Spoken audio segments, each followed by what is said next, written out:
Assalomu alaykum. Va alaykum assalom. Tezkor qidiruv bo'limidan Rahimov. Gumonlanuvchi sifatida biz bilan borishingizga to'g'ri keladi. Qayerga? Idoraga. Men hech qayerga bormayman. Nima siz bilan borishim kerak? Iltimos ko'p savol bermang. Har bitta gapingiz o'zingizga qarshi ishlashi mumkin. Men hech qayerga bormayman. Nima aybim bor meni? Pastda xodimlar bor. Kuch ishlatishga majbur qilmang. Kiyimimni alishtirib olsam maylimi? Yo'q. Oyoq kiyimingizni kiying ketdi.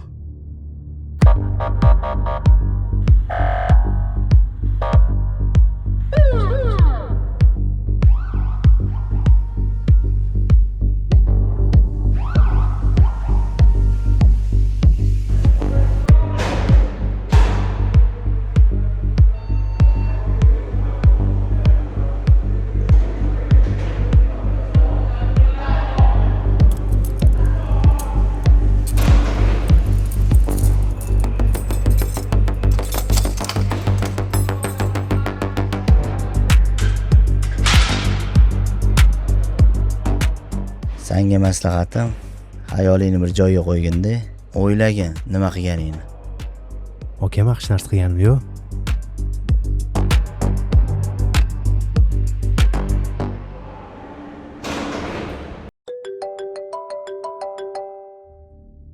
Alo, adasi, yaxshimisiz? Tuzumisiz? Nima bo'ldi? Nimaga olib ketib qolishdi sizni? Hammasi yaxshi, gapimni eshitgan. Aha, Hozir mashinaga tushganda, Bardachokda vizitka bor. aha, O'sha vizitkadagi nomerga telefon qilganda, vaziyat tushuntirgin, tushundingmi? aha. Xo'p. Voy, mana bu to'lqinmi? Qani? Ha, o'zi o'xshyapti. O'zi-yu? O'qchi nima bo'pti? Psixotrop moddalar bilan shug'ullanuvchi shaxs qo'lga olindi deb yozib qo'yibdi. Masalaga nima dedim? Qo'shilmalarni shunga deb aytuvmidim? Sana o'qmoq qilib yuborasan, kira qiladigan oddiy bola edi-yu. Tupu tuzu normalniy bola edi lekin. O'shaning uchun ko'rgani borib yurmalaring. Ertaga salani ham boshingni ortadi keyin. Odam ichida nima borligini bilib bo'lmaydi. Qara shuncha yillik og'aynimiz. Hayotda hamma narsa bo'lishi mumkin.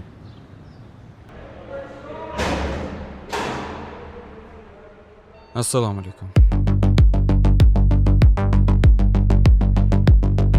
Assalomu alaykum. Men tanidingizmi? Vizitka beruvdingiz. Tanidim aka. Tanidim. Voy aka, ming bor uzr. Narsalar qolib ketdi, aka. Qaramaysizmi? Qancha joydan qaytib kelyapsiz? Xayol bilan tushib ketib qolmang aka. Aka, shart emas. Shunchaki yaxshilik qildim. Yo'q aka, qancha joydan qaytib kelyapsiz-ku? Savobisham qilib turish kerak, aka. Rahmat. Aka, qarang. Yo'q, aka, shart emas. Yo'q aka, gapimni eshiting. Mashinani arendatori qiluv qilib qolishi mumkin, nomimga o'tkazib bermasligi mumkin, do'st, to'g'rimi? Nasibda. Iloyim menga ishingiz tushmasin, lekin agar yuridik masala bo'yicha yordam kerak bo'lsa, mana bu meni vizitkam. Men advokatman. Nimadir yordam kerak bo'lsa, telefon qilarsiz. Aka. Rahmat aka. Joningiz sog' bo'lsin. Joningiz sog' bo'lsin. Rahmat. Xo'p. Yaxshi aytib oling. Sog' bo'ling. Bo'tga qanaqa qilib kelib qoldingiz? Bilmayman. Uyimga kelib o'zidan o'zi olib ketib qolishdi. Aka, o'zidan o'zi hech narsa bo'lmasligini bilasiz-ku. Sizga nima ayblov qo'yishayotganini bilasizmi? O'zbekiston hududiga psixotrop dorilarni olib kirganlikda ayblanmoqsiz. Yana katta miqdorda. Qanaqasiga? Qanaqasiga men dori olib kirishim mumkin? Men ertalabdan kechgacha kirida yuraman-ku. To'g'risini ayting, bu narsaga aloqangiz bormi, yo'qmi? Qasam ichaman, bunaqa narsaga umuman aloqam yo'q. Nima bo'layotganini tushunmayotganim yo'q. Aniq-a? Aka, sizni aldayotganim yo'q. Tushunarli. Tergov boshlanishidan oldin sizni ogohlantiraman. Meni ruxsatimsiz hech kimga hech qanaqa ko'rsatma bermang. Tushundingizmi? Tushundim. Eshiting. Men siz tomondaman. To'g'risini ayting. Bu ishga aloqangiz bormi, yo'qmi? Aka, qasam ichaman, aloqam yo'q bu narsaga. Umrimda qo'limga ushamaganman. Olib kirish u yoqda tursin, ko'rmaganman u narsani. Qanaqasiga olib kelishim mumkin? Aka, yordam berasiz? Agar siz menga yordam bersangiz, men ham yordam berishga harakat qilaman. Faqat meni unaqa ko'p pulim yo'q. Gap pulda emas.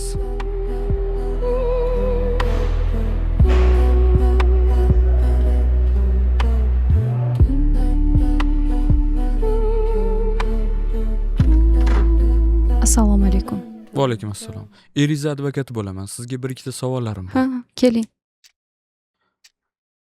eringiz haydovchilikdan tashqari boshqa ish bilan ham shug'ullanarmidi? Yo'q, shug'ullanmasdilar.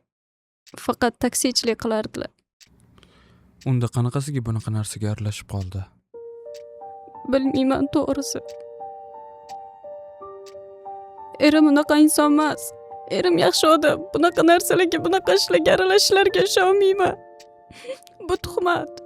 Musibat ustiga yana musibat keldi. O'zi 3 yildan beri ich-etimizni yerdik. Endi xo'jayinimni ham qamab qo'yishdi. Musibat? Qizimiz og'ir kasal. Hindistonda operatsiya qildirishimiz kerak edi. Qizingizni operatsiya qildirishingiz kerakmidi? Indinga uchib ketishimiz kerak edi. Qimmat operatsiyami? Ha. Qancha? Hurmatli sudya, mazkur jinoyat ishi bo'yicha Omonov Javohirni guvoh sifatida so'roq qilishingizni so'rayman. Guvoh sifatida Omonov Javohirni sud zaliga chaqirilsin.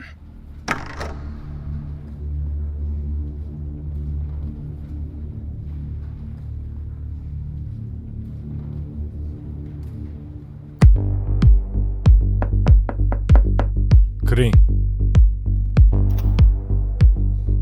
Assalomu alaykum. Va alaykum assalom.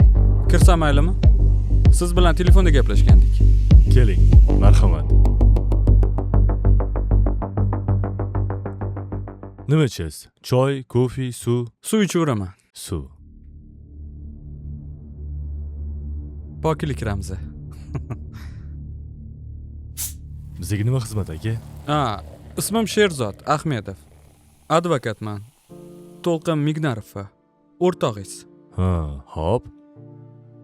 Voqeadan xabaringiz bo'lgan bo'lsa kerak. Xabarim bor. Ochig'i eshitib g'alati bo'ldim. Nima ayblov qo'yilganini bildingizmi? Psixotrop moddalar savdosi bilan shug'ullanganmi? Shunga o'xshash narsa deb eshitdim. Xo'sh, bunga ishonasizmi? Ishonish qiyin ochig'i. Tushunarli. Mijozimni yaqindan tanimayman. Shuning uchun uni yaqindan taniydiganlar, uni yaxshi biladiganlar bilan bitta-bitta suhbat qilib chiqmoqchiman. Shuning uchun sizni birinchi oldingizga keldim. Bu jinoyatni qilishga layoqatlimi? O'zi undan oldin shubhali ko'ringanmi? Endi Unga ishonarmidingiz? ochig'ini aytsam ishonardim. Bu ish bugunicha bilmadim endi. Qimmat operatsiyami? Qancha? $30,000. Pul topdinglarmi? So'ramagan odamimiz qolmadi. Hech kim pul bermadi. Xo'jayinimni bitta yoq o'rtoqlari bor. O'sha hamma pulni o'zi berdi. Topganingni qaytarasan dedi. Endi pul topib, endi operatsiya qildirmoqchi edik. Demak, operatsiya uchun sizlarga pul bergan xo'jayiningiz yoshlikdan katta bo'lgan yaqin do'sti shunaqami? O'sha odamni kontaktini bera olasizmi? Qizimning operatsiyasining bunga nima aloqasi bor? Eshitishimcha 2-3 oy oldin o'rtog'ingiz sizdan pul so'rab, yordam so'rab kelgan. Ha, keluvdi. Endi qizi bor uni. Qizimni operatsiya qildirishim kerak. Shunga hech kim yordam bermayapti degani uchun endi o'rtog'im deb necha yillik deb yordam qilgan joyim bor. Adashmasam kattaroq pul so'ragan-a? Qancha? Shu 30 ming atrofida edi menimcha. O'rtog'ingiz bilan qachon ko'rishdingiz oxirgi marta? Bir hafta oldin ko'rishdim. U bilan bir hafta bo'ldi shekil. Bir hafta oldin. Kayfiyatida, ko'rinishida hech qanaqa o'zgarish sezmadingiz? Yo'q. Yana bitta savol beraman. 30 mingni qanaqa ko'rinishda oldi sizdan? Naqd yoki pul o'tkazma orqali? Ochig'i, siz tergovchimisiz yo advokat? Uzr, advokatman, lekin bu savol bizga sudda kerak bo'lishi mumkin. Shuning uchun yaqin o'rtoq sifatida agar javob bersangiz, o'rtog'ingizga yordam bergan bo'lardingiz. Pul o'tkazmasi orqali yuborganman. Pul o'tkazma orqali $30 ming berdingiz. Tushunarli. Do'stingizni adashmasam, shaxsiy mashinasi ham yo'q. Arendaga mashina haydab kira qiladi, to'g'rimi? Xo'p. Demak, u hujjatlarni umuman tushunmaydigan inson. Firma direktori bo'lishi bu nereal holat. Kontaktini bera olasizmi? Qizim operatsiyasi bunga nima aloqasi bor? Hozir hamma narsa bir-biriga bog'liq. Hozir nomeri yozilganda olib chiqaman. Assalomu alaykum, hurmatli sudya. Va alaykum assalom.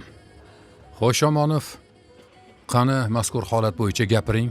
Ochig'ini aytsam, bu holatga nima deyishni ham bilmayman. Yaqin o'rtog'im edi. Qizim kasal, operatsiya qildirishim kerak, pul kerak dedi. Men pul berdim. To'g'rimi, To'lqa? Sen nima qilding? Ha? Yo'shi bergan pullarimni ko'paytirmoqchi bo'ldingmi boshqa yo'llar bilan?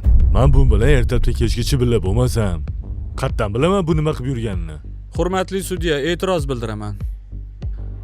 Bu inson bilan sudgacha bo'lgan jarayonda ofisida suhbat qilganmiz. O'sha suhbatimiz audio yozuvda mavjud. Hozir tushunmayman, pastda o'qimoqchimiz, silib o'tdi meni? Ha? To'lqa, men senga yaxshilik qilganimmi, evazi shumi? Ha? Yordamchingizdan iltimos qilgan bo'lardim ushbu yozuvni sud zalida taqdim qilishlarini. Marhamat, qo'ying. Oddiy kirakash sizdan qarz olish uchun firma ochish kerak bo'lgan, to'g'rimi? Demak, firma ochish taklifini siz bergansiz unga. Siz menga provokatsionniy savol berasiz. Firma ochish taklifini siz berdingizmi? Xo'p, men berdim. Nima xolos tushunmayman. Senga o'tkazgan pulimni yechdim degan qog'ozga qo'l qo'yib berishing kerak dedi. O'shanga qo'l qo'ydim.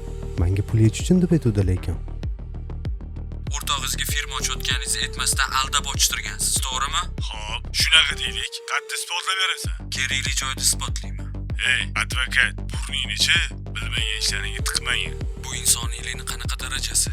Menga qarang, qanaqasiga? Sizdan yordam so'rab kelgan, qizimni operatsiyasiga yordam bergan deb kelgan do'stingiz nomiga firma ochtirdingiz. Uni nomiga kelgan yukka orasida narkotik moddalarni olib kirdingiz. Siz bilardingiz bu ishda aybdor o'rtog'ingiz bo'lishini. Uni nomini qoralash uchun, hamma aybni unga to'nkash uchun, hech narsani tushunmaydigan bolaga firma ochib, uni nomiga narkotik moddalarni olib keltirdingiz. Men siz bilan gaplashishga umuman majbur emasman. Chiqib ketishingiz mumkin. O'rtog'ingizni shunchaki sholg'om qilib ishlatdingiz, to'g'rimi? Sen kimsan o'zi? Ha? O'zing kimsan? Kim deb o'ylayapsan o'zingni? O'rtog'ing sendan yordam so'rab kelsa-yu, uni butun hayotini barbod qilib, yana indamay talashishingni qara. Mana bu suv odamni kirini tozalaydi. Asani bu kirligini kislota ham tozalamasa kerak. Yo'qol, chiqib ket. Siz bilan sudda gaplashamiz. Rahmat. Hurmatli sudya, audio yozuvdan eshitilib turibdiki, Omonov Javohir uni yaqin do'sti, meni himoyam ostidagi shaxs, do'sti Javohir oldiga yordam so'rab borganda, naqd pul ko'rinishida emas, firma orqali pul o'tkazma bilan yordam bera olaman deb aytadi. Meni himoyam ostidagi inson oddiy kirakash, dokumentlarni firma ochish qanaqaligini umuman tushunmaydigan inson. Bu o'rtog'ini soddaligidan foydalanib uni nomiga firma ochtiradi. Tuhmat bu. Sen iflosida mashaq narsalar bo'yotda hozir shotdi. Isqirt. Hurmatli sudya, bunaqa narsa bo'lishi mumkin emas. Sen ham shunga xomtov olsan. O'sha kuni kelib, menga shu narsalarni gapirtirgan sensan. Qani tinchlik saqlang. Tinchlik saqlang. Davom eting. Xullas, Omonov o'zini maqsadini yo'lida sodda o'rtog'ini qurbon qiladi. Meni himoyam ostidagi To'lqin Mignarov tergovga jalb qilinishidan bir hafta oldin Omonov Javohir bilan ko'rishadi. Ana o'sha paytda Omonov Javohir o'rtog'iga haqiqatdan pul olganligi haqidagi qog'ozga qo'l qo'yib berish kerakligini aytib, To'lqin Mignarovga qo'l qo'ydiradi. To'lqin Mignarov nimaga qo'l qo'yayotganini bilmaydi, chunki u o'rtog'ini aldoviga ishongandi. Omonov Javohir bo'lsa bu vaziyatdan foydalanadi. Bu vaziyatdan kelib chiqib ko'rinib turadiki, firma ochtirishda ham ishtirok etgan Omonov Javohir, bundan ko'rinib turibdiki, bojxonada qo'lga olingan yuk Omonov Javohirniki. Chunki aynan u Mignarovga qo'l qo'ydirgandan keyin bu yuk bojxona ro'yxatidan o'tkazilgan. Bu ish orqasida mana shu inson turibdi. U o'z maqsadi yo'lida do'stini qurbon qildi. Hurmatli sudya, eshitilgan audio yozuv, ko'rsatilgan dalillarni hisobga olib, odil qaror chiqarasiz degan umiddaman. Sud qaror qabul qilishi uchun alohida xonaga kiradi. Tavba qildim, hozir kuni yaxshilik qilib bo'lmaydigan bo'lib qopti. O'zbekiston Respublikasi nomidan hukm.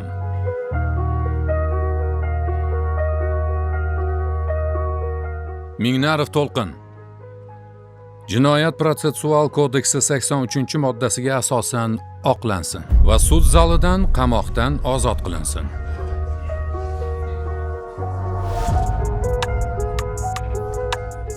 Omonov Javohir Jinoyat kodeksining 246-moddasi 1-qismi bilan aybdor deb topilsin va u sud zalidan qamoqqa olinsin.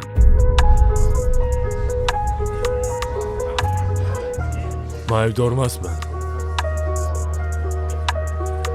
O'zqirt, sen qilding hammasini, sen til biriktirib o'rgansan shu ikkilovi. Sen ikkilovi jeringizdanlar. Qo'yvoring. Siz qo'ymayapsanlar. Ilzi bilan qurdaman, shundaymi? Meni kimga bilmayapsanlar.